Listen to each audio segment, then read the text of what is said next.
সম্মানিত ভাইরা আমার, আজকে আমরা আলোচনাতে শুনব অহংকার করলে মানুষের জীবনে কি কি ক্ষতি হতে পারে এবং এই অহংকার থেকে বেঁচে থাকার 5টি উপায় সম্পর্কে আজকে আমরা জানবো ইনশাআল্লাহ। অহংকার করলে প্রথমত যেই ক্ষতিটা মানুষের হয় সেটা হচ্ছে মানুষের পজিশন চেঞ্জ হয়ে যায়। যেমন মনে করেন আপনি একটা পজিশনে বসে আছেন, আপনি একটা চেয়ারে বসে আছেন, থাকার পর সেখান থেকে আপনি অহংকার করলেন, তাকাব্বুর করলেন, আল্লাহ সুবহানাহু ওয়া তাআলা আপনাকে ওই চেয়ার থেকে নামিয়ে দেবে। আপনার গর্ব অহংকার করার কারণে আপনাকে বড় বড় জায়গা থেকে, বড় বড় সম্পদ থেকে আপনাকে ছিন্ন করে দিবে, একদম নিচে নামিয়ে দেবে। এই জন্য সম্মানিত উপস্থিতি, অহংকার এই জিনিসটা মারাত্মক একটা খারাপ বিষয়। আল্লাহ রাসূল জনাবে মুহাম্মদুর রাসূলুল্লাহ সাল্লাল্লাহু আলাইহি ওয়াসাল্লাম বলেছেন, যে ব্যক্তিগুলো অহংকার করে এই ব্যক্তি যেন আল্লাহ সুবহানাহু ওয়া তাআলার চাদর নিয়ে টানাটানি করে। বলুন নাউযুবিল্লাহ। আল্লাহ সুবহানাহু ওয়া তাআলার সম্মান মর্যাদা কম না বেশি? বলুন তো অনেক বেশি। আল্লাহ সুবহানাহু ওয়া তাআলার যে সম্মান, যে মর্যাদা, তার চাইতে মানুষের সম্মান বেশি না কম? অনেক বেশি।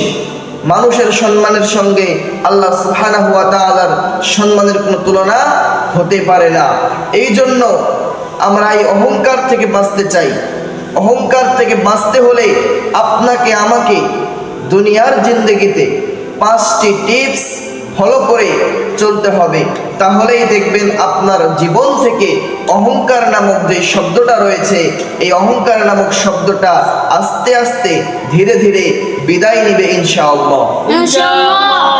1 নম্বর, অহংকার থেকে বেঁচে থাকার 1 নম্বর টিপস হচ্ছে নিজের অতীত, বর্তমান, ভবিষ্যৎ নিয়ে চিন্তা ভাবনা করা। চিন্তা ভাবনা করতে হবে যে আমার অতীত কি ছিল আর আমার এখন বর্তমান পজিশন কি। আমি অতীতে কিরকম ছিলাম, অতীতে আমি কোথায় ছিলাম, কি খাবার খাইতাম, কোন জায়গাতে বসবাস করতাম, আর এখন কোথায় বসবাস করি। এই যে বিষয়গুলো চিন্তা ভাবনা করতে হবে, এই বিষয়গুলো মাথার মধ্যে আনতে হবে এবং চিন্তা করতে হবে। অহংকার করার আগে মাথার মধ্যে চিন্তা করতে হবে যে আমার শরীরের মধ্যে ময়লা, আমার চোখের মধ্যে ময়লা, আমার মুখের মধ্যে গন্ধ, আমার পেটের মধ্যে নাপাক ভর্তি, আর আমি সেই মানুষ অহংকার করছি।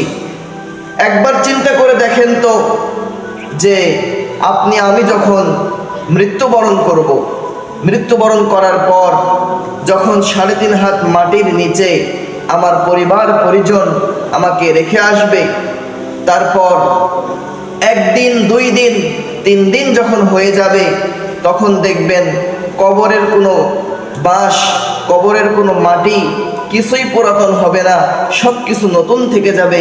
কিন্তু যেই কবরের মধ্যে আপনাকে রাখা হয়েছে, যেই মানুষটাকে রাখা হয়েছে, ওই লাশটা দেখবেন 1 দিন 2 দিন 3 দিন পর্যন্ত, তারপর দেখবেন ওই লাশের পেট ফেটে নাড়ি ভুঁড়ি সব বাহির হয়ে যাবে, তার শরীরের রক্তগুলো পচে গন্ধ ছুটে যাবে, তারপর দেখবেন তার শরীরের চামড়া গোছগুলো খুলে খুলে পড়ে থাকবে, শুধু হাড্ডি ছাড়া কবরের মধ্যে আর কিছুই খুঁজে পাওয়া যাবে না। আর এই মানুষটা, আজকে আমরা 3.5 হাত মাটির উপরে আছি, মাটির উপরে বসবাস করছি, আর আমাদের এত অহংকার, এত গর্ব, আমরা এত নিজেকে বড় ভাবি। আল্লাহ সুবহানাহু ওয়া তাআলা বলে, যারা নিজে নিজেই বলে আমিই বড়, আমার চাইতে বড় কেউ নাই, আমি সবচাইতে বড়, আমি সবচাইতে বড় বুদ্ধিজীবী, আমি সবচাইতে বড় জ্ঞানী, আল্লাহ সুবহানাহু ওয়া তাআলা তাকে 1 থাপ্পড় মেরে জমিনের নিচে গেড়ে দিতে পারে। কথা কোন ঠিক কিনা? যেমনি করে ফিরাউনকে আল্লাহ সুবহানাহু ওয়া তাআলা হাঁটু সমান নীল নদ পানির মধ্যে আল্লাহ সুবহানাহু ওয়া তাআলা তাকে ডুবিয়ে চুপড়িয়ে মৃত্যুবরণ করেছেন। আল্লাহ পারে কিনা? আল্লাহ সুবহানাহু ওয়া তাআলা সব কিছুই পারে। ফিরাউনের যেই নীল নদের মধ্যে সে ছিল, সেই নীল নদের মধ্যে পানি ছিল তার হাঁটু পর্যন্ত, আর এই হাঁটু পর্যন্ত পানির মধ্যে তাকে ডুবিয়ে চুপড়িয়ে আল্লাহ তাআলা তাকে দুনিয়া থেকে নিঃস্ব করে বিদায় করে দিয়েছে। সুবহানাল্লাহ। আল্লাহ সুবহানাহু ওয়া তাআলা চাইলে সব কিছুই করতে পারে।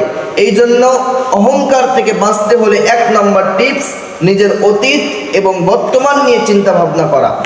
2 নম্বর টিপস হচ্ছে আপনি অহংকার থেকে বেঁচে থাকতে হলে আপনি অভাবী এবং গরিব লোকেদের সঙ্গে বেশি বেশি উঠা বসা করবেন। যারা আপনার চাইতে গরিব, যেই মানুষগুলো আপনার চাইতে অভাবী, যেই মানুষগুলো আপনার চাইতে খারাপ খারাপ পোশাক পরে থাকে, যেই মানুষগুলো একবেলা খাইতে পায় না, ওই মানুষগুলোর সঙ্গে বেশি বেশি উঠা বসা করবেন। দেখবেন অন্তরের মধ্যে অহংকার নামক কোনো শব্দ থাকবে না। বলুন সুবহানাল্লাহ। এটা হচ্ছে 2 নম্বর টিপস। 3 নম্বর টিপস হচ্ছে আপনাকে মৃত্যুর কথা বেশি বেশি স্মরণ করতে হবে। আল্লাহ সুবহানাহু ওয়া তাআলা তার রাসূল সাল্লাল্লাহু আলাইহি ওয়াসাল্লাম তার জীবনে কোনো গুনাহ ছিল না। তার জীবনের শুরু থেকে নিয়ে শেষ পর্যন্ত তিনি নিষ্পাপ ছিলেন, তিনি মাসুম বাচ্চার ন্যায় ছিলেন। কিন্তু আল্লাহর রাসূল সাল্লাল্লাহু আলাইহি ওয়াসাল্লাম তিনি দিনের মধ্যে 100 বারেরও বেশি, 100 বারেরও অধিক তিনি মৃত্যুর কথা স্মরণ করতেন। সুবহানাল্লাহ। আর আমরা সেই নবীর উম্মত, যেই নবীর উম্মত আমরা প্রতিনিয়ত গুনাহ করছি, প্রতিনিয়ত পাপ করছি, তারপরেও আমরা মৃত্যুর কথা দিনে একবারও স্মরণ করছি না। কুল্লু নাফসিন যায়িকাতুল মাউত, সকলকে একদিন মৃত্যুর স্বাদ গ্রহণ করতেই হবে। প্রত্যেকটা মানুষকেই মৃত্যু একদিন না একদিন ধরবেই। মৃত্যু থেকে পলায়ন করার উপায় কোনো মানুষের নাই। এই জন্য মৃত্যুর কথা স্মরণ করতে হবে। আল্লাহ সুবহানাহু ওয়া তাআলা পবিত্র কুরআনুল কারীমের মধ্যে বলছেন, ফাযকুরুনি আযকুরকুম ওয়াশকুরুলি ওয়ালা তাকফুরুন।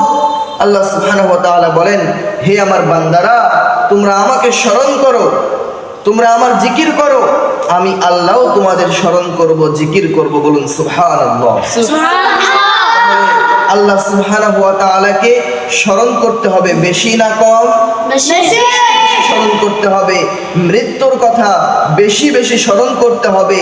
তাহলে দেখবেন আপনার অন্তরের মধ্যে থেকে, আপনার কলবের মধ্যে থেকে আল্লাযী ইউওয়াসউইসু ফি সুদুরিন নাস, এই কলবের মধ্যে থেকে দেখবেন আপনার অহংকার নামক শব্দটা দূরে চলে যাবে।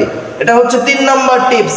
4 নম্বর টিপস হচ্ছে নিজের দোষ ত্রুটি ভুল ভ্রান্তি, মনে করেন আপনার মানুষ ধরেছে, আপনার দোষ ত্রুটি খুঁজে বাহির করেছে, গ্রামের মানুষ, নিজের কাছের মানুষ আপনার দোষ ত্রুটি খুঁজে খুঁজে বাহির করেছে। এই দোষ ত্রুটি জানার পরেও আপনি তাদের প্রতিবাদ করবেন না, চুপচাপ থেকে যাবেন। কারণ যেই মানুষগুলো আপনার দোষ ত্রুটি খুঁজে বাহির করছে, ওই মানুষগুলো আপনার শত্রু। আর আল্লাহর কাছে আপনি সবচাইতে দামি ব্যক্তি। বলুন সুবহানাল্লাহ। সুবহানাল্লাহ। মানুষ আপনার দোষ খুঁজতেছে, আর আল্লাহ সুবহানাহু ওয়া তাআলা আপনার দোষগুলোকে মাফ করে দিয়ে আপনাকে সম্মানের উচ্চ মাকাম দান করছে। তাহলে বলেন তো, মানুষের দোষ ত্রুটি খোঁজার মধ্যে আর আল্লাহর উচ্চ মাকাম দান করার মধ্যে কি কোনো পার্থক্য আছে? যেমন করে আল্লাহ রাব্বুল আলামিন আপনাকে আমাকে সম্মান দিচ্ছে, আমরা আল্লাহ তাআলার রাজি আর খুশি পাওয়ার জন্য সব সময় আমরা ভালো ভালো কাজে লিপ্ত থাকব। মানুষের কোনো কথার দিকে আমরা কান দেব না, কখনোই আমরা পিছু টান হব না। সকলেই বলছি ইনশাআল্লাহ। 5 নম্বর টিপস হচ্ছে অহংকার মুক্ত জীবন গড়তে হলে, অহংকার বিদায় করতে হলে 5 নম্বর টিপস, সেটা হচ্ছে আফশুস সালামা বাইনাকুম। সকলের আগে সালাম দিতে হবে। আপনাকে কেউ সালাম দিক আর না দিক কিচ্ছু সমস্যা নাই, কিন্তু আপনি প্রত্যেকটা মানুষকে আগে আগে সালাম দেওয়ার চেষ্টা করবেন। এখনকার সমাজে এমন একটা বিষয় হয়ে গিয়েছে, এমন একটা বিষয়ের মধ্যে সবাই বিভ্রান্তির মধ্যে পড়ে গিয়েছে যে গ্রামে একটা হুজুর থাকলে ওই হুজুর যদি মানুষদেরকে সালাম না দেয়, ওই হুজুরের চাকরি থাকে না। কথা কোন ঠিক কিনা? আর গ্রামের প্রত্যেকটা মানুষ যদি হুজুরকে সালাম না দেয়, হুজুরকে সম্মান না করে, হুজুরের কোনো সমস্যাই হয় না। কিন্তু হুজুর যদি কোনো মানুষকে সালাম না দেয়, তখন দেখবেন হুজুরকে কত রকমের বদনাম করবে, কত রকমের কথা বলবে যে এই হুজুরের চরিত্র খারাপ, এই হুজুর সালাম দিতে শিখে নাই, এই হুজুরের যোগ্যতার মধ্যে ঘাটতি আছে, এইরকম করে মানুষ কথা বলে। কথা বলেন ঠিক কিনা?